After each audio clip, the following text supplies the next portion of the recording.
हाँ जी, हमने डिमांड किया था। क्या होती है demand? That is depend on the price. जैसे जैसे प्राइस इंक्रीज होता है, डिमांड हमारी मार्केट में उन चीज़ों की, पर्टिकुलर कमोडिटी की डिक्रीज हो जाती है। सिमिलर वे में, यानी कि with the increase of price the demand is decreasing. तो ये अपोजिट बिहेवियर हो गया इन दोनों का। और यहाँ पर हमारे पास with the increase of price the supply will increase. तो यानी कि ये क्या है? पॉजिटिव बिहेवियर दोनों का सेम है ना, क्योंकि जैसे हमारे पास प्राइस इंक्रीज़ कर रहा है तो हमारी कर्व भी इंक्रीज़ करी जा रही है, सप्लाई भी इंक्रीज़ करी जा रही है।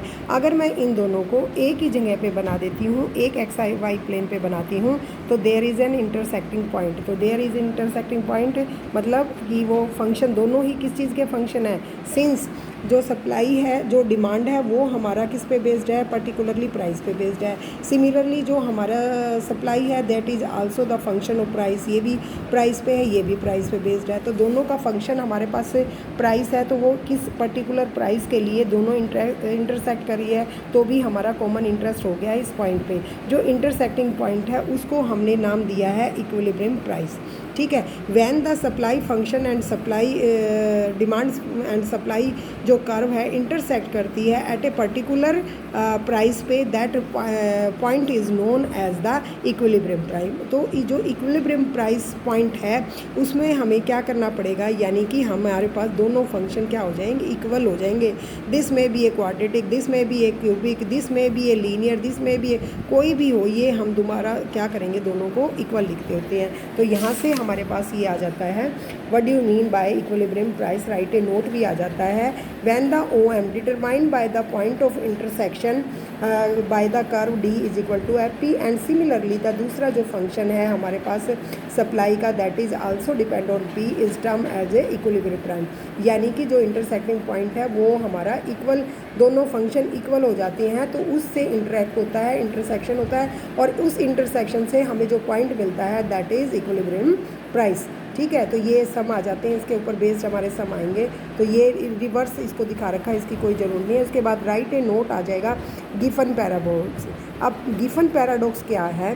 कहते there are some exceptional demand curves which instead of downward और अपवर्ड ट्रेड। वो हमारे पास क्या होता है? जैसे कि हमारे पास टी है, चाय है, या हमारे पास ब्रेड है, या हमारे पास हमें चपाती के लिए व्हीट चाहिए। ठीक है। तो इंडिया में, नॉर्थ इंडिया में स्पेशली व्हीट इज़ इम्पोर्टेंट। तो इसका प्राइस चाहे कितना भी इंक्रीज़ करता जाए तो इसकी तरफ ऐसे डाउनवर्ड नहीं जाएगी। With the increase of price it will increase करेगी।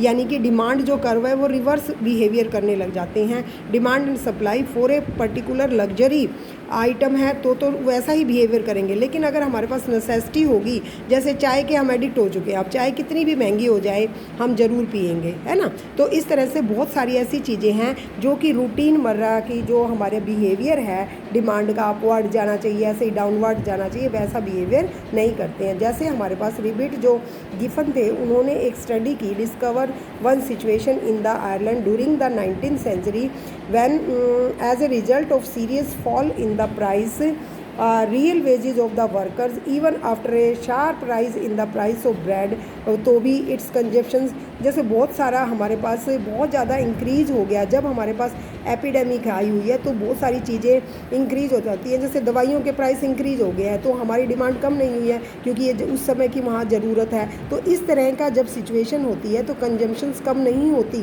तो वो जो हमारी जो चीज़ें हैं अपोजिट बिहेवियर करने लग जाती हैं। With the increase price will increase. उस समय जैसे अब हमारे पास मेडिसिन की चाहे प्राइस इंक्रीज़ कर गए हैं तो भी उसका हमारी सप्लाई जो है, हमारी डिमांड भी with the increase of price बढ़ती ही जा रही है, क्योंकि एपिडेमिक कभी ख़त्म नहीं हुई है, और जैसे ही ख़त्म होती है तो वो डिक्रीज हो जाती है। तो इस तरह स्पेशल सिचुएशन में कुछ जो कमोडिटी हैं वो अपोजिट बिहेवियर करती हैं। इस बिहेवियर को उन्होंने गिफन पैराडॉक्स से बोला है। तो उसमें इसने कहा है they rise with the price, fall with the price fall. इस तरह से राइज होएगा तो राइज होएंगे, फॉल होएगा तो फॉल होएगा। तो फॉल होने का मतलब अगर प्राइस फॉल होता है तो उसकी डिमांड फॉल होती है, इंक्रीज़ होता है तो उसकी इंक्रीज़ हो जाती है। It depend on the situation. तो ऐसे वर्ल्ड वार वगैरह में भी इन्होंने सिचुएशन को स्टडी किया, तब भी पाया कि ब्रेड वगैरह बहुत सारी चीज़ें थी जिनके चाहे कितने भी रेट बढ़ गए हैं उनकी डिमांड कम नहीं होगी। तो this is known as a, तो ये कह रहे हैं कि जो law of demand and supply है ये रूटीन में तो यही चलता है,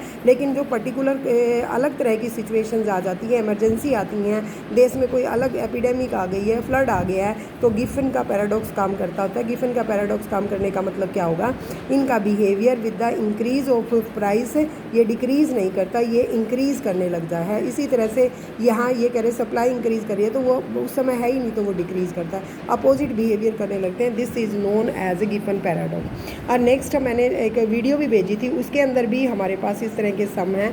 तो ये देखो क्या कह रहा है, the demand curve and the supply curve of a commodity are given. ये फंक्शन दे रखा है। अब ये देखो बेटे, डिमांड फंक्शन किस चीज़ के ऊपर डिपेंड कर रहा है, प्राइस पे। सिमिलरली जो सप्लाई फंक्शन है दैट इज आल्सो, ये लीनियर है, ये क्वाड्रेटिक है, ऐसे कोई फ़र्क नहीं पड़ता चाहे किसी का। लेकिन ये देखोगे कि सप्लाई भी किस पे है, पी पे है, और डिमांड भी पी पे डिपेंड करती है। तो कह रहे हैं फाइंड द इक्विलिब्रियम प्राइस, वो प्राइस फाइंड आउट करो जिस पे ये दोनों फंक्शन इंटरसेक्ट करते हैं, एंड द क्वांटिटी एक्सचेंज, और क्वांटिटी और वो भी इक्वल होंगी। ठीक है, तो अब हमारे पास इक्विलिब्रियम के अंदर हमें पता है, अभी मैंने पढ़ाया है कि डिमांड फंक्शन और सप्लाई फंक्शन इक्वल हो जाते हैं। और डी हमारे को क्या दे रखा है, this quadratic equation as it is लिख लीजिए।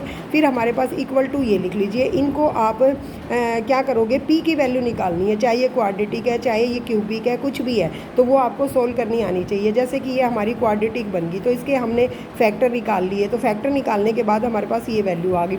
तो पी की हमारे पास क्या वैल्यू आई, पी का प्राइस है -10, और पी कोई हमें पैसा देगा उसके बदले तो हम नहीं लेंगे, तो इसका मतलब negative value will not exist. तो डिमांड किसके, जब हम प्राइस देंगे तो पॉजिटिव वैल्यू ही एग्जिस्ट करती है, तभी तो हमें कोई सामान देगा। तो प्राइस की वैल्यू है 2, जब हमारे पास 2 है तो when we reject the value p is equal to minus, since the price can't be negative, hence the equilibrium price जो है हमारा that is equal to p is equal to 2।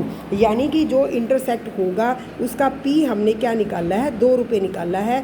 2 रुपये पे डिमांड एंड सप्लाई क्या हो जाएंगे, equal हो जाएंगे। ये हमेशा इक्वल होंगे, इक्विलिब्रियम पॉइंट होंगे at the p is equal to 2। ये इसका मतलब है इक्विलिब्रियम का। ठीक है, तो यहाँ से हमारे पास जब इक्वल हो गए तो ये आ गया। अब हमारे को वो कह रहा है कि किस उस पे, यानी कि हम डी और एस में वैल्यू पुट करें। 2 पंजे 10 -1 तो कितनी आ गई, 9। ये 9 आ गई, इसमें भी पुट करके देखो, यानी कि क्वांटिटी हमारे पास 9 होगी एट 2 पे। तो एक्सचेंज, वो कह रहा है क्वांटिटी एक्सचेंज। क्वांटिटी एक्सचेंज का मतलब अगर आप उसमें डिमांड पे वैल्यू रखोगे या उस पे रखोगे तो वो आपकी क्या दे देगा, क्वांटिटी। तो 9 जो है हमारी वो हमारी क्वांटिटी है। इसने यही पूछा था कि फाइंड द इक्विलिब्रियम प्राइस, तो p की वैल्यू 2 आ गई, and the quantity are exchange. Quantity तो हम इसमें पुट करके p की वैल्यू फाइंड आउट करेंगे, that is equal to 9। So 9 is the quantity exchange. तो ये इस तरह से बड़े अच्छे से सम दे रखे हैं। इसके बाद भी जैसे ये फंक्शन दे रखा है, this is also the depend on p। 2 commodity के प्राइस हैं, यहाँ भी 2 कमोडिटी के प्राइस हैं, तो इस तरह से उसने दे रखे हैं। यहाँ भी हमारे पास SA की भी डिमांड है और SA की भी सप्लाई है, SB की भी है और SB, यानी कि 2 तरह के हमारे पास हैं। तो इसमें कहा है find the equilibrium price and the quantity exchange. तो यहाँ पर हमारे पास DSA के बराबर आ जाएगी, यानी कि AA की जो डिमांड है वो सप्लाई इक्वल होगी, उस तरह से ये होगी। तो इन दोनों के भी निकाल लोगे, ऐसे ही यहाँ पर भी आप निकाल लोगे। तो ये जो आपके 3 सम हैं इनको ट्राई कीजिए।